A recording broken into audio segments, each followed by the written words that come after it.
अभी थोड़े दिन पहले ही हमारे श्री सद्गुरुदेव दाता दयाल जी महाराज जी ने अमरधाम आश्रम मुंबई में कृपा फरमाई और वहाँ पर एक गुरुमुख थे जो मुंबई के आसपास के ज़िले में ही रहते थे। तो उनको जब पता चला श्री सद्गुरुदेव महाराज जी अमरधाम आश्रम मुंबई में आए हैं तो वह तुरंत जो थे वो जो परिवार था दर्शनों के लिए वहाँ पहुँचा। और जैसे ही वो दर्शनों के लिए वहाँ पहुँचे तो उन्होंने श्री सद्गुरुदेव महाराज जी को कहा कि श्री सद्गुरुदेव महाराज जी, हम तो ये सोचते थे श्री गुरु महाराज जी हमारे अंग संग हैं, लेकिन आज जब हमने आपके दर्शन करे इतने समय बाद तो हमें लगता है कि श्री गुरु महाराज जी तो हमेशा हमारे साक्षात अंग संग शुरू से ही हमेशा थे। और आज जो है हमें यह जो है लगता है कि आज हमारे आप साथ ही हैं। ठीक इसी तरीके से जब उसने यह बोला तो उसने कहा, श्री सद्गुरुदेव महाराज जी, हमारा एक कारोबार था, हमारा कारोबार के अंदर जो था कपड़ों का कारोबार था। श्री गुरु महाराज जी की कृपा से सब कुछ सही चल रहा था और सब कुछ बढ़िया चल रहा था। तो उसके पश्चात जो था हम जो थे सामान जो थे लाते थे और उसके बाद जो थे सामान अपनी दुकान पे लाके बेचते थे। फिर उसके पश्चात क्या हुआ, थोड़ा बाद हमने सोचा कि जो हम सामान बाहर से लेके आ रहे हैं अगर हम खुद की अपनी फैक्ट्री बना लें तो ऐसा क्यों नहीं हो सकता कि हमारा जो खर्चा ज़्यादा होता है वो हमारा बच जाएगा। तो उसने यह बात बताई तो उसने फिर सोचा कि ऐसे ही हमने थोड़े समय पहले एक मेरा जो दोस्त था जो बिल्कुल भाई जैसा था, हमने उसके साथ जो थे मिलकर एक फैक्ट्री खोली। तो और हमने पार्टनरशिप में फैक्ट्री खोली और हमने जो था खुद ही फैक्ट्री के अंदर जो है वो बनाना स्टार्ट कर दिया। फिर धीरे धीरे करके फैक्ट्री से सामान हमारी दुकानों पे आके बिकने लगा। हमें श्री गुरु महाराज जी की कृपा से फैक्ट्री भी सब कुछ सही चलने लग रही थी और हमारा सामान जो था दूसरे राज्यों के अंदर भी बिक रहा था। श्री गुरु महाराज जी की कृपा से सब कुछ काम बढ़िया चल रहा था। लेकिन एक दिन क्या हुआ कि मुझे 8 से 10 दिन के लिए कहीं जाना पड़ गया और वो जो मेरा दोस्त था वो इसी ताक में था कि कब मैं जाऊं। और उसने जाने से पहले एक कोरे कागज़ पर ब्लैंक पेपर पर मेरे साइन करा लिए और उसने कहा कि तुम जा रहे हो यहाँ पे, अगर कोई काम वगैरह पड़ गया तो मैं तुम्हारी ज़रूरत पड़ेगी तो तुम्हारे साइन की ज़रूरत पड़ सकती है। तो उसके बाद उसने वो साइन कर दिए क्योंकि उसको अपने दोस्त पर पूरा विश्वास था। उसने बताया ये सब वृतांत। तो थोड़े समय पश्चात जब वो 8 से 10 दिन के बाद मैं आया, उन भगत ने श्री सद्गुरुदेव महाराज जी को पूरा विस्तार से समझाया और बताया। तो उसने कहा कि मेरे दोस्त ने कहा कि अब आप यहाँ पे नहीं रह सकते। तो उसने कहा ऐसा क्यों, मैं तो यहाँ का पार्टनरशिप में हम दोनों। तो उसने जो था कहीं ना कहीं से वो कागज़ ला के दिखाए जिस पर मेरे जो थे साइन हुए थे कि अब से ये पूरा बिजनेस जो है, ये फैक्ट्री जो है, ये सब कुछ जो है ये मैं तुम्हारे नाम करता हूँ।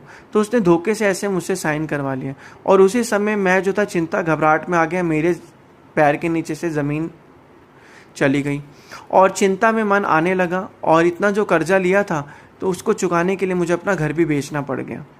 तो ये सारी की सारी घटना श्री गुरु महाराज जी मेरे साथ ऐसे हुई। उसने ये बताया सब कुछ उस भगत ने।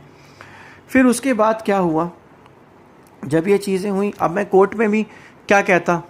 उसने कहा कि कोर्ट भी सबूत ही मांगता और सबूत तो यही था कि मेरे जो थे साइन हुए थे। तो उसके कहा कि फिर जो थे हम सभी रिश्तेदारों के घर पे गए और उन्होंने कहा कि हमें थोड़े समय के लिए रहने के लिए जगह दे दी, लेकिन किसी ने भी कोई भी बात नहीं सुनी और किसी ने भी हमारी मदद नहीं करी। फिर उसी समय जो महात्मा जी थे, हम उनके साथ हमेशा सत्संग वगैरह में जाते रहते थे। तो उससे महात्मा जी ने कहा कि तुम जो है जब तक घर नहीं मिलता तब तक जो है यहाँ आश्रम में आके जो है रह लो और उसके बाद जो था थोड़े समय यहाँ रह के हम आपको किराए पे घर दिलवा देंगे। और महात्मा जी ने ये भी कहा कि अगर किराया, जब उन्होंने अपनी बात रखी कि किराए पे घर दिला देंगे, अगर किराया आप लोग नहीं भी पे कर पाएंगे तो हम किराया पे कर देंगे। तो ऐसे करके भी, लेकिन महात्मा ने कहा आपको एक चीज़ करनी है कि दोनों समय की श्री आरती पूजा में आपको आश्रम में आना और श्री सद्गुरुदेव महाराज जी ने जो नियम बताए हैं 2 घंटे भजन अभ्यास करना ही करना। तो उसने कहा कि श्री गुरु महाराज जी उस समय तो हमारी ऐसी स्थिति थी कि हमारा भजन अभ्यास तो क्या, आरती के नियम तो क्या, हमारा कुटिया आने का मन नहीं करता था। लेकिन महात्मा ने जैसे तासे करके हमें कुटिया बुलाया, आश्रम में बुलाया और फिर महात्मा जी ने ऐसे कहा, हम लोग भजन अभ्यास करने लगे, नियम निभाने लगे। फिर थोड़े समय पश्चात ऐसे करके सब कुछ कर्जा उतर गया। फिर महात्मा जी ने कहा कि अब जो है आप जो है अपना दुकान खोलो। तो हमने फिर दुकान खोली। फिर श्री गुरु महाराज जी की कृपा थी। महात्मा ने कहा अब जब आप दुकान खोलोगे तो आपको अपने नियम नहीं भूलने, आपको नियम याद हमेशा रखने। फिर नियम जो थे वो निभाने लगे। और उन्होंने कहा कि जब भी आप दुकान पे खोलो अपना आरती पूजा का और भजन अभ्यास का नियम मत छोड़ना। उन्होंने ये चीज़ करी और अपना नियम साथ में निभाने लग गए। और धीरे धीरे करके गुरु महाराज जी की कृपा तो पहले से ही थी। उनकी जो थी फैक्ट्री बड़ी से बड़ी हो गई, कम जो काम था बढ़ गया। और उसने कहा आज श्री गुरु महाराज जी आपकी कृपा से जो है और मेरे जो है हमारा शोरूम है पूरे इस राज्य में, बहुत बड़ा शोरूम है। तो इस तरीके से यही चीज़ उसने बताई, पूरा का पूरा वृतांत सुनाया।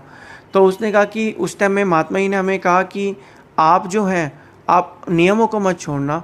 और ये सारा का सारा वृतांत उसने सुनाया।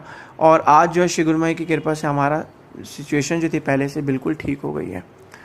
तो यही चीज़ जब उसने श्री सद्गुरुदेव महाराज जी को बताई तो श्री सद्गुरु महाराज जी ने उसे आशीर्वाद दिया। और कहने का मतलब यही है कि जब भी कोई साथ नहीं देता तो उस समय जो है वक़्त के संत महापुरुष ये जीव के सच्चे साथी होते हैं। और वही इस जीव का इस लोक में परलोक में साथ देते हैं। और वो यही कहते हैं कि जितना हो सके दरबार के पांचों नियम की पालना करो। क्योंकि जब तक इंसान इस संसार में रहता है तो पांचों नियम एक रक्षा कवच की तरह है जो उसे संसार रूपी दलदल में फंसने नहीं देते हैं। अगर हम पांचों नियम की पालना करते हैं, भजन अभ्यास करते हैं तो हमारे ऊपर कोई कमी तो आ ही नहीं सकती। ये तो श्री सद्गुरुदेव महाराज जी इसकी गारंटी लेते हैं कि अगर श्री आरती पूजा सेवा सत्संग सुमिरन दर्शन ध्यान श्रद्धा सहित सेवन जो करें निश्चय हो कल्याण। ये तो उस पर कलह कल्पना क्लेश आ ही नहीं सकते। लेकिन ज़रूरत क्या है, एक अटूट विश्वास की। क्योंकि कहते हैं कि जब बुरा समय आता है तो एक परीक्षा का समय होता है और उसमें ही सेवक की असली परख होती है कि वो उस बुरे समय को किस तरीके से जो है बिता रहा है, किस तरीके से उस बुरे समय को जो है सामना कर रहा है। लेकिन कहते हैं ना, वक्त सब जख्म भर देता है। समय अच्छा भी आता है तो बुरा भी आता है, बुरा भी आता है तो अच्छा भी आता है। लेकिन जब धीरे धीरे सब कुछ सही हुआ, अच्छा समय भी आया, तो उसने फिर ये चीज़ देखी और अनुभव किया। और उसने श्री सद्गुरुदेव महाराज जी को कहा कि आप हमारे साथ हमेशा अंग संग थे, आज भी हैं और हमेशा रहेंगे। तो कहने का मतलब यही है कि अब आप देखो कि जब भी कोई सद्गुरुदेव महाराज जी के दर्शन करने आते हैं, वो कहते हैं कि श्री गुरु महाराज जी हमारा हाथ हमेशा पकड़े रखना, कभी भी हमारा हाथ ना छूटे। श्री गुरु महाराज जी आप हमेशा हमारे अंग संग रहना। जैसे आपके यहाँ दर्शन हो रहे हैं ऐसे हमारे दिलों में भी दर्शन हो, घट में हृदय में भी आपके ऐसे दर्शन हो, मन हमेशा शांत रहे। तो श्री सद्गुरुदेव महाराज जी ने हमेशा यही फरमाते हैं कि तुम भजन अभ्यास करो, दरबार के पांचों नियम की पालना करो, फिर हम गारंटी लेते हैं कि तुम्हें कभी भी कोई दिक्कत नहीं पड़ेगी। तो यही सद्गुरुदेव महाराज जी, क्योंकि संतों के वचन जो थे दूरदर्गाही वचन होते हैं, वो अटल होते हैं, वो कभी नहीं पलटते भले संसार पलट जाए। तो यही चीज़ जो है संत महापुरुष फरमाते हैं। इस तरीके से जो भगत जी ने अपनी जब बात बताई, श्री गुरु महाराज जी ने आशीर्वाद दिया, तो हमें भी अपना एक अटूट विश्वास रखना है। चाहे दुनिया में इस संसार में जितनी मर्जी कठिनाइयाँ परेशानियाँ आए, क्योंकि कठिनाइयाँ परेशानियाँ आना ही तो जीवन का सत्य है। और कठिनाइयों में जब इंसान अकेला होता है तभी उसे असली सच की परख होती है, अपनों का पता चलता है। और श्री सद्गुरुदेव महाराज जी तो हमेशा हमारे अंग संगी थे। जिस तरीके से उस व्यक्ति का किसी ने भी साथ नहीं दिया, उन महात्मा जी ने श्री सद्गुरुदेव जी की कृपा उन पर बनी रही, उनका साथ था, तो आज वो भगत आगे बढ़ गया। तो हमें भी इसी तरीके से भजन अभ्यास करना है, भक्ति के नियमों की पालना करनी है।